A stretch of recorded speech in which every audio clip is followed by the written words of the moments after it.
And Dan, welcome to the summit. We're grateful to have you here. We're grateful that Hey, you're willing to take time out of your day to be able to speak to us. Look forward to hearing your presentation. Let's tell folks where you're from, Dan. yeah, thanks, Jared. I'm Dan Probert, live in Joseph, Oregon. Um, been a member of the Country Natural Beef Co-op since 1996. We ranch in several places in Oregon and Washington.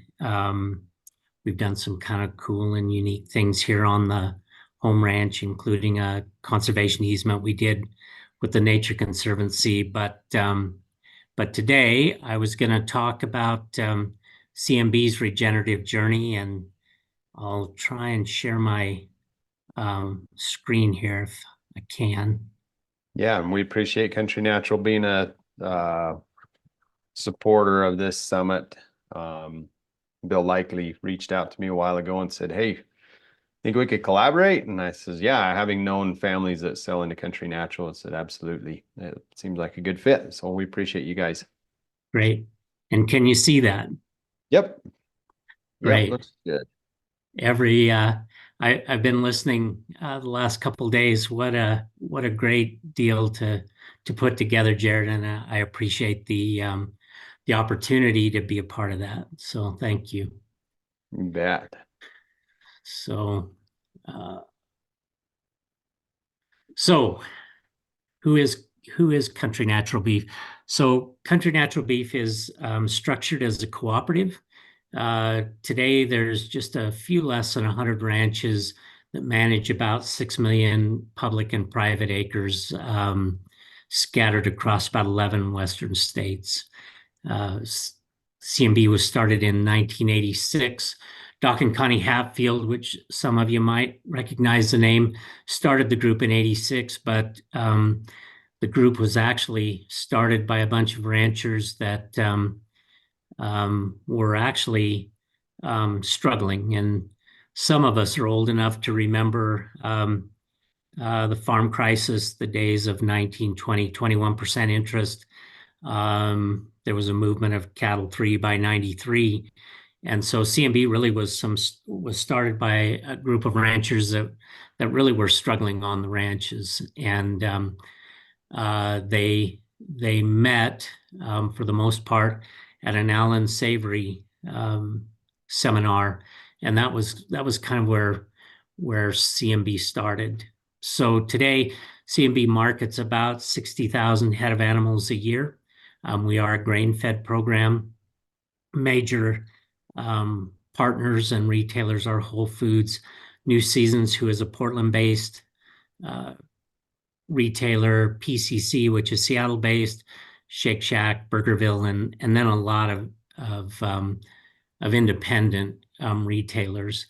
Um, we talk about marketing 60,000 head a year, and that sounds big if you're direct marketing from your ranch, or I'm even involved in a great grass-fed program that it does smaller numbers. But in the context of the sandbox we play in the natural beef business, 60,000 head really isn't a great big company if you consider that. Somebody could probably verify this, but I think we're killing 600 to 650,000 head a week nationally, all beef, right? So although we're, depending on the sandbox you want to put us in, we're either large or small, I guess. But because of these markets that we build into, CMB's always needed to lean into attributes that were maybe difficult for larger companies to do. So if you think of a Tyson or a JBS, and we've done those specialized things because of our size, and we went no antibiotics ever years and years ago. We signed on to the Global Animal Partnership five-step animal welfare program. That was a differentiator for us, and I'm thinking that was probably 10 or 12 years ago. And we could see that again, we were going to have to take on some new attributes to differentiate ourselves once again, and really that's how we started on this regenerative journey. Although, if you think about our roots and how we met at a holistic management seminar, it fits with our land ethic and who we are as a company. So we started what we call the Grazewell program, and that is our regenerative ranching program. And so you think about, well, why did we start our own? There's some great third-party certifiers out there, Regenerative and Land to Market, and Audubon, Point Blue. And the short answer is that the reason we started it was mostly because of our size. And so we were very fortunate. We worked with folks at Savory. We worked with Gabe Brown, who started Regenerative, and they actually helped us build out this program. But because of our size and the ability to audit 100 ranches, thinking about 6 million acres, including the public lands, we really started this on our own program. But if you looked at how the program is set up, it wouldn't look a lot different than any of the others. But one of the other things that caused us to go in our own direction was that we are a grain-fed program, and for the most part, the current programs are really set up to stop at the ranch gate, which for a grass-fed producer or a direct marketer actually works pretty well.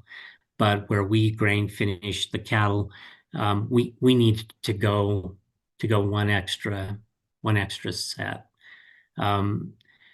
So we essentially want to make sure that changed there. So we essentially built this program to include regenerative standards around the grain finishing portion. So we started this in 2020. All of CMB's ranchers committed to the Grazewell Regenerative program. We also collaborated with a nonprofit here in the Pacific Northwest. Maybe some of you have heard of Sustainable Northwest, but we've partnered with them.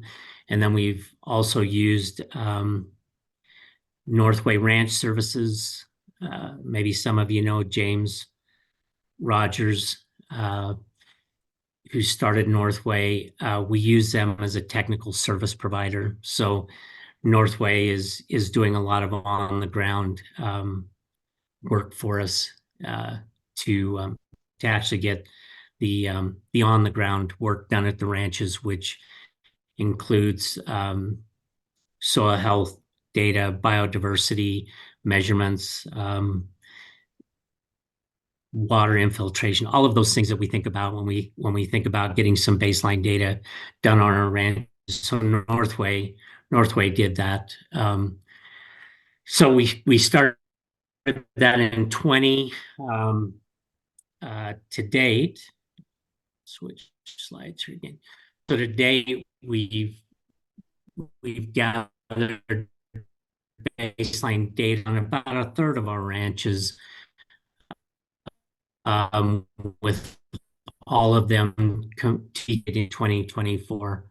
I can go online. This is you're looking at my, I guess, opening page on the database for my ranch, and I can go to this.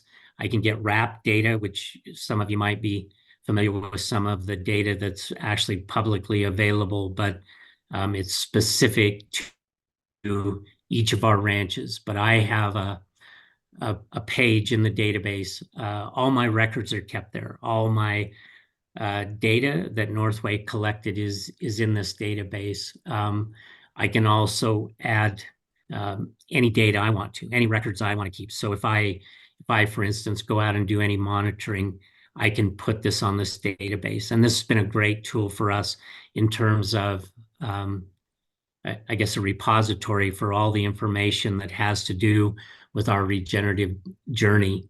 And additionally, it gives us credibility in terms of, if Whole Foods or New Seasons really wants to know that we walk the walk. We have the collective data of all of our ranches that says, hey, we're moving the needle on these things as a group. But then we also have this space where I can just talk about or find information on my own ranch.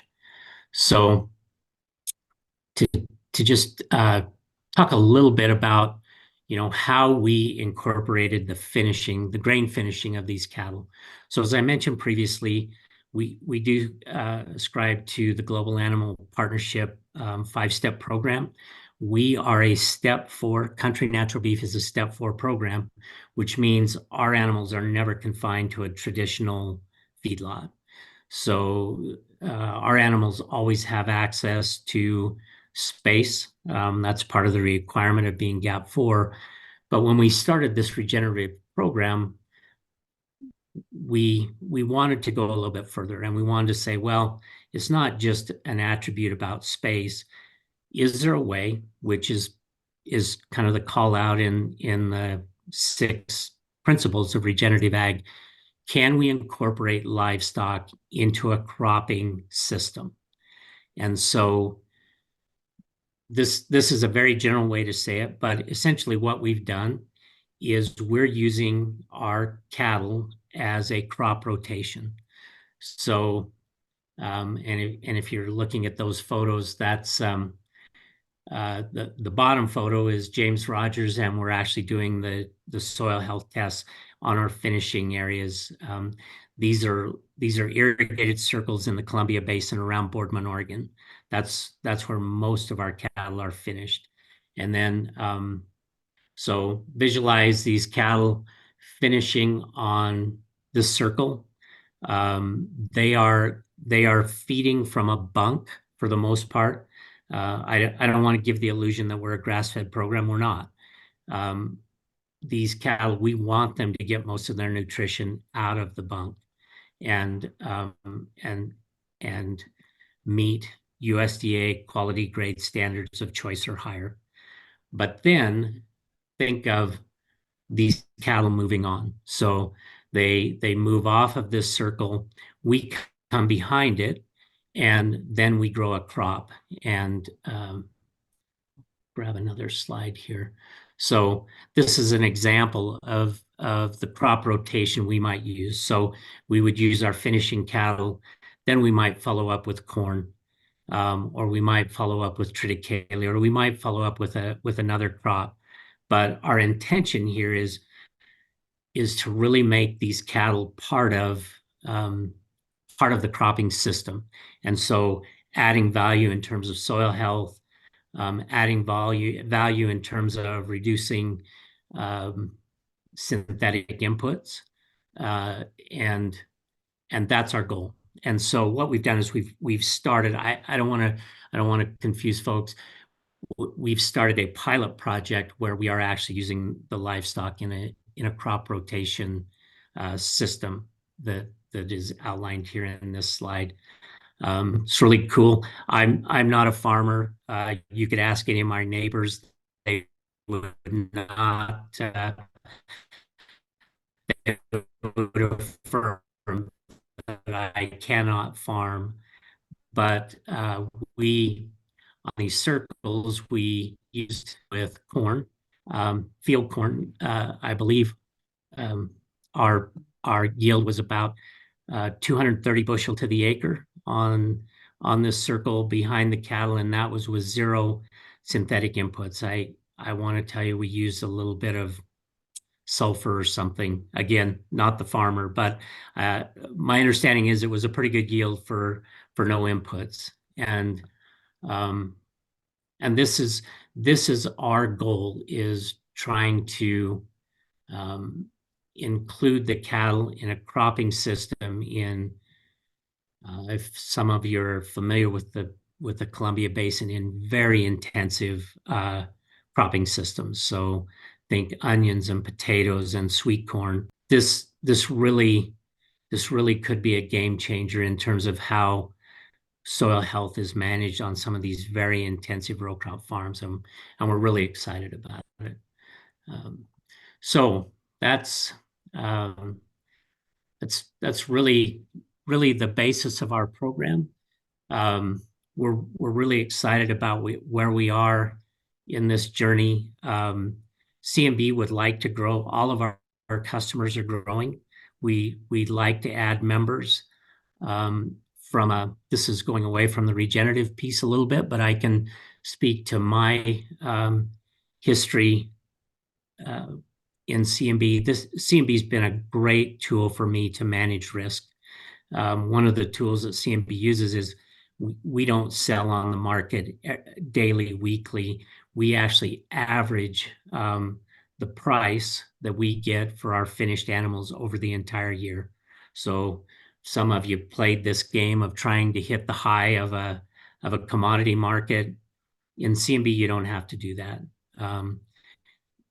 In a broader scope too, for me, if I just put my ranch hat on, CMB really manages all my marketing efforts, and that allows me to go home and focus on these things that I'm passionate about, the land health aspects and those sorts of things. And yeah, so Jared, I think that's kind of where I'd like to stop.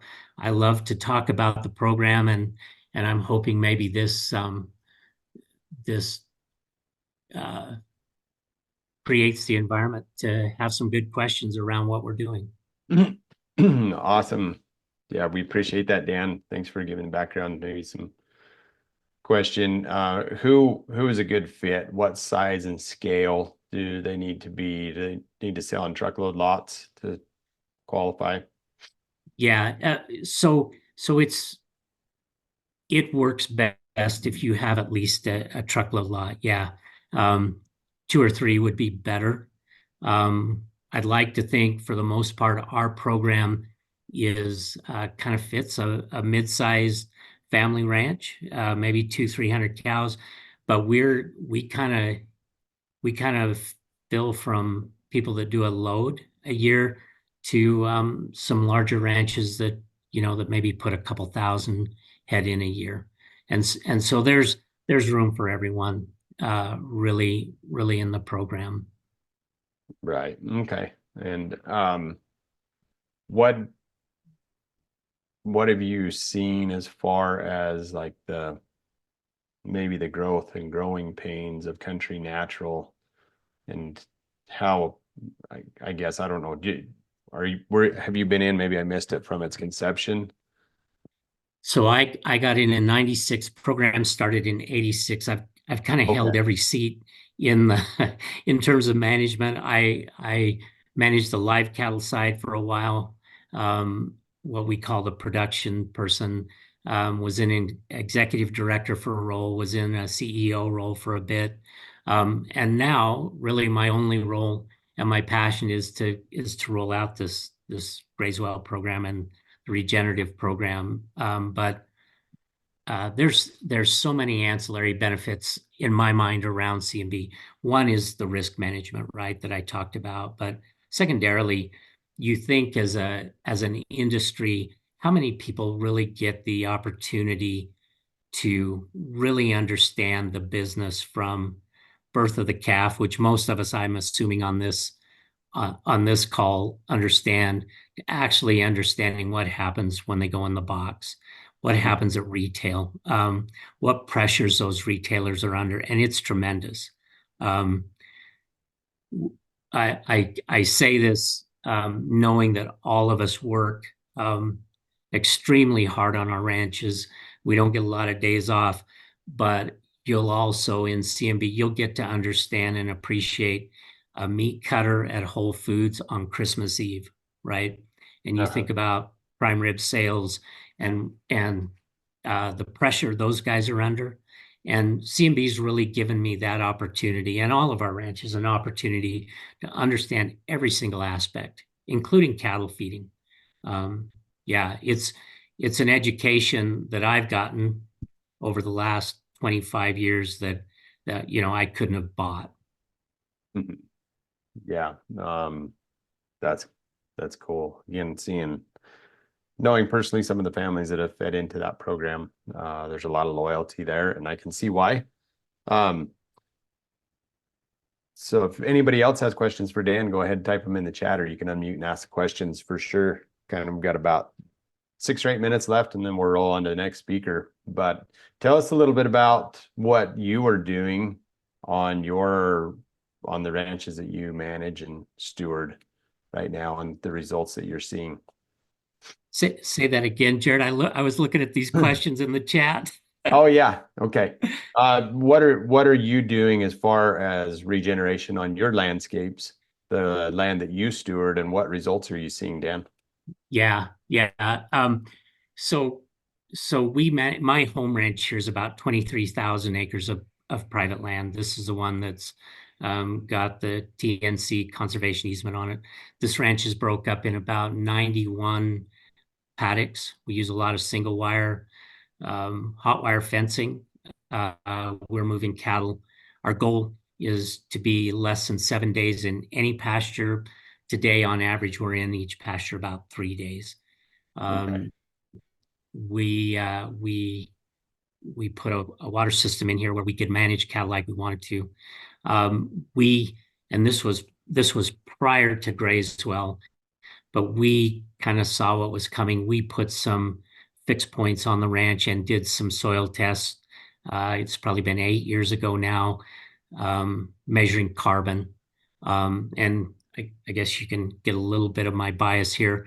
As we all jumped in on this carbon thing, and I think there's value there, but I think the value is more around higher rainfall areas. And so as we think about the arid West and really how we're going to move the needle on carbon, it's a long slog, like many, maybe generational, right? If you think about Jared, like some of the areas in Nevada that are 7 to 9 inch rainfall, and Yeah. so our focus is really, or my focus here on this ranch, is really changing around the water and the value of the watershed, and the fact that I'm 250, 300 miles away, but every drop of rain that falls on this ranch and enters a stream is going to roll past Portland, Oregon, where most of our customers reside. And Mhm. I think we all jointly see value in a healthy watershed, and that's kind of where we've focused more so than we did early on in carbon.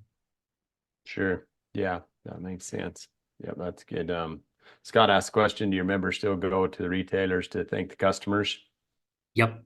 Yeah. So I was in New Seasons and Whole Foods this spring, and yes, that's part of the thing. And I think I can speak for a lot of ranches. We ranchers, we really hate to leave our ranches. We really hate to go to the cities. But there's as much value in meeting your customer face to face and learning um, what they're concerned about. And typically, those things are concerns about what they're feeding their kids, the Mhm. health of your land. And then the other thing we can do when we're in town is we can thank those guys behind the glass at the meat counters. Um, they really like to interact with the ranchers. They like to hear where their product is coming from, and it gives them something to talk about for their customers. So yeah, we still do that. That's part of our story. Love it. And that's good. Yeah, I think that's definitely an inspired program. And what do you see for the future of branded beef programs, Country Natural and others that are grass fed? What is it gonna replace the industrial food system at some point, or Yeah, maybe I hope so. Let's yeah. say it that way. But I mean, here's the reality, and we can start this place. We're in a grass-fed program. My ranch is passionate about a grass-fed program we're in. But the reality is grass-fed in a whole foods case, which would be probably one of the greener, more progressive ones, is maybe 12 to 15%. Mm, Grain-fed's going to be the lion's share, right? It's going to be 80, 85%. Um, and so in a way, we're meeting the consumer where they are.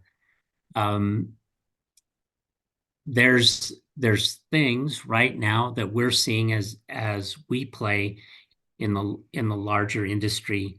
I'm sure some of you have seen, Chick-fil-A walked away from a natural attribute. Um, Tyson is rolling back some of their programs in terms of natural, and I think it's just a price squeeze. It's where we are in the cattle cycle right now. I mean, it's difficult. I'll just say it very generally, but the meat today is not completely paying for the cost of cattle. The cow calf guy and the yearling guy is in the driver's seat right now. So if you're in the meat business, um, it's really pay for the cattle you're using in your program. So yeah. I think I'm answering your question a little bit roundabout, Jared, but I think the way to say it is I think we're in for a bit of tough sledding for 2 to 3 years in programs like ours and grass-fed programs in terms of competing with import and just competing with folks that are going to trade down, right? They're concerned about their pocketbook and they're going to trade down a bit. Yeah. Fair enough. Well, cool, Dan. Well, I certainly do appreciate it. So talk a little bit about what the link is that's on the page there. Yeah. So and I had Valerie and Margot help me with this. This is not my forte. I think as a gift, we've got a genetics seminar coming up. I think it's going to be really interesting in Boardman, Oregon. Uh, the the intent of the program is to talk about genetics that both fit on the ranch and fit in the box. And in the cow calf business where we're Yeah. making one animal that does both, that needs to work on our extensive ranches, but also works for a consumer. There's genetics out there that do that, but you got to look for them, and that's what we're offering in terms of an offer for folks. I'm sure Margot's got all my contact information. I would Yep. enjoy speaking to anyone that's interested in learning more about Grazewell or the CMB program. Okay. Yeah, that's great. If you maybe if you would just go ahead and put it in the chat, the best way to get a hold of you, whether that's phone number or email address Yeah. here, and as we transition to the next speaker, and Yep. then people can jot it down if they're interested. Maybe what I guess let's say it because sometimes on the recording they'll catch that, they won't catch it here live. But what is the best way to contact you, Dan, to learn more about the program? Yeah. So I'll put my phone number in the chat, but DANP as in Papa at countrynaturalbeef.com is my email address. All that'll get to me. Okay. You could go to our website and just put it through the main contact us there, and it'll get to us. But I will certainly put my name and contact information in the chat. Yeah, that's great. Perfect. Well, we certainly do appreciate you being part of this. And Dan, thanks for Country Natural for being a sponsor to this summit. Kind of helps to pay for some of the ads and the reach that we've had. Yeah, looking 830 people registered, and it's certainly nationwide, but it is also international audience as well. So cool. Appreciate it. Thank you, Okay. Jared.